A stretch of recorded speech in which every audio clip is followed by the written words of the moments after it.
Hi, and welcome to Region Sportsdesk. This is week 6 already, and the season's just flying by just like that.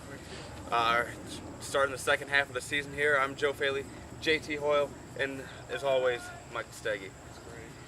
All right, we got some not so very good games this week, I don't think. A lot of one-sided games. So let's get started. We're here at Portage High School, the home of our game of the week here. We got some kids out there enjoying some physical education. My favorite. The only class I passed in high school. All right, let's start off here. Let's start off with our first game up on the list. Andrain at Highland. That's a blowout.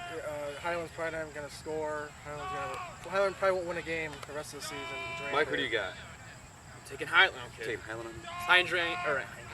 Andrain definitely big. Andrain big. I agree, Andrain, but Highland will score. All right.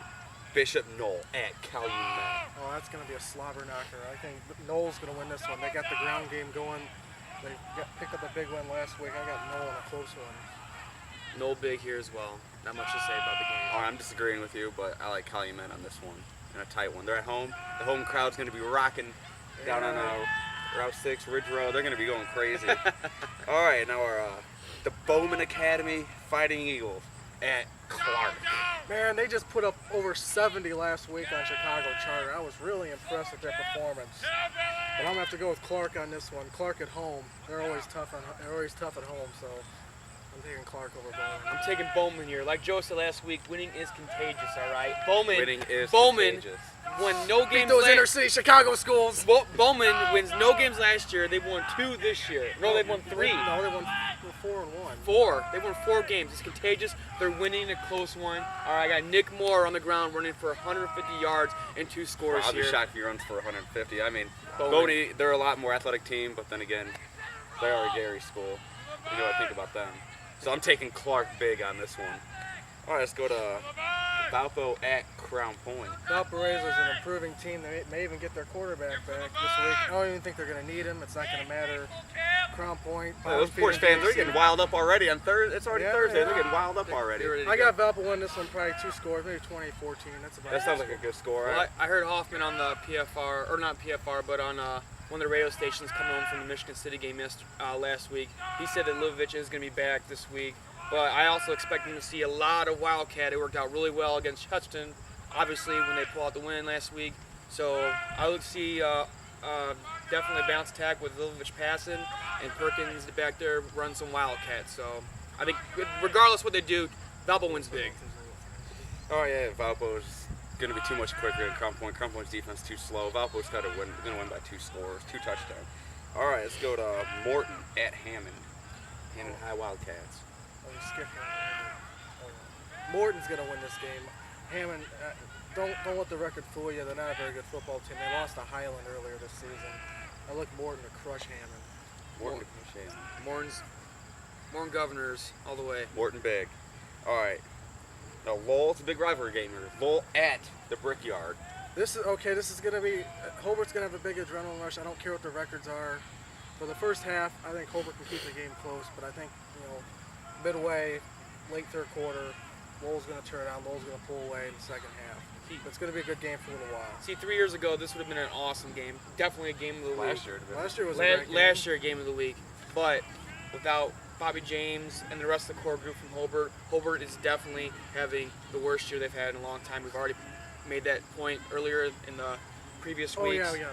Hobart loses this one. It's not even close from the get-go. I think Gruby comes out and runs wild. Yeah, I agree. Hobart's going to have a big adrenaline rush, but it's only going to last for maybe 2 quarters. Then Lowell's going to run away with it. All right, then North Judson at KV. I got KV winning this game. What? Yeah, I'm telling you. North Judson just got blown out last week by Pioneer. They're a good 1A team, but KV, I think they're a little bit better than they were last year. North Judson on the road at KV. That place is going to be rocking. I got KV in a very close game.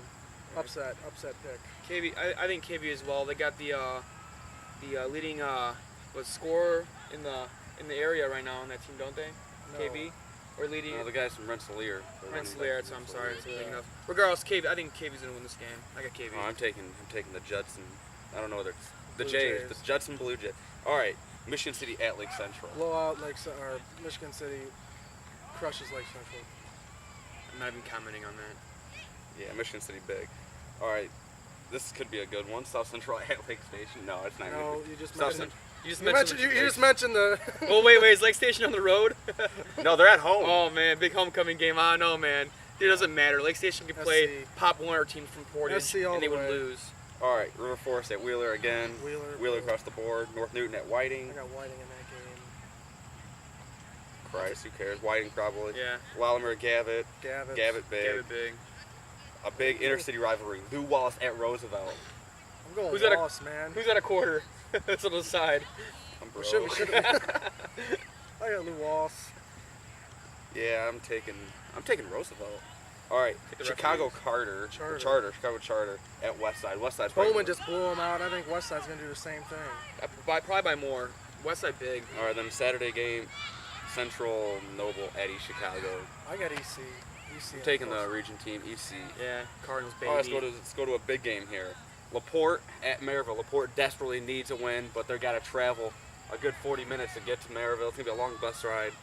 How do you guys see Well, this one first of coming? all, Merrillville's got way too much speed. I think Merrillville proved last week that they are the king of the conference, at least through week 6. LaPorte's too slow. Merrillville handled Michigan City's run game, which is their front four. What's LaPorte going to do? I look at Merrillville's too much speed. They're going to put up too many points. They're going to do what Chesterton did to them a couple weeks ago. We're talking like 35-14, something like that. I think this game is going to be close because I like Duluth, or whatever his name is, over at the Muff, whatever it is, LaPorte quarterback. He can pass the ball, not to mention they have a good balanced run game as well. I think it's going to be close at the beginning, but then like you said, Merrillville has too much speed, too much talent. Merrillville's going to pull it out at the end by I said about 10 points. The game is won in the trenches, and Merrillville's big guys are just bigger than everyone else. All right, let's Munster at Griffith. I got Griffith in an upset this week. Griffith's an improving team. They got their running back last week at Johnson. He looked pretty good against KV. I think Munster's an overrated team. They were never a top 10 5A school. I don't care what that poll said. Griffith playing at home at the Boneyard. They're peaking at the right time of the season. I think they're going to be poised to make a little bit of run in the playoffs. I got Griffith in a close one over Munster. Mike? I'm actually going to go with Munster in this one. All right. I think they have another balanced attack. They're on the wing back system real well. Their quarterback can throw. They got a playmaking receiver who plays both sides of the ball. Even though it's in the Boneyard, I like Munster here in a close one. Then shoot. I agree. I think Munster's got the best. They got probably one of the best, tallest receivers in the area. Munster's going to win this one close. All right, now the biggest game of the week here. Oh! Chesterton at Portage, homecoming 2009. Portage coming off a big victory against Crown Point. The run game was running wild. Defense they held Crown Point under 100 yards of rushing. So that's an improvement there for Portage, but now they got to go against a team that is known for running the football. Look, you gotta stop drinking the juice here. The gem. Portage's run defense is among the worst in the conference, and Chesterton is the best run team in this area. I look for Chesterton to run wild. I think both teams are going to put up a lot of points. Portage's offense is good, but I think Chesterton's just going to come up with a couple more stops than Portage. I think Chesterton in a real high-scoring game. They're talking probably like 34 or 28, something like that. I couldn't agree with you more. All right, it's going to be a battle of the defenses here. You got Portage with probably one of the most elite players in the area, if not the state, and Jake Dixon, along with Zach Houston. They're making plays happen. They're making big things happen. All right, but you got the defense of Portage, like you said, can't stop the run. They're not that good. They need to put 8 in the box. Chesterton's going to pound the ball, and you can't. Portage, although they have a good offense, Mark Pearson doesn't call the best plays, and I think Chesterton's defense is Not so fast, my friends. All right, I have to totally disagree with both of you. Portage is the most explosive offense. You heard it. They are the most explosive offense in the DAC. But they can't stop anybody. It doesn't Joe. matter. Chesterton, look what they gave up against the Wildcat off against Valpo. You're going to see the same thing here on Friday night, tomorrow night. Portage is going to run wild. There's Zach Houston, Jake Dixon, and somehow that defense is going to make a stop. The crowd's going to be packed. It's homecoming. Portage is going to win this one by 2 touchdowns. No! You heard it. No! Touchdowns.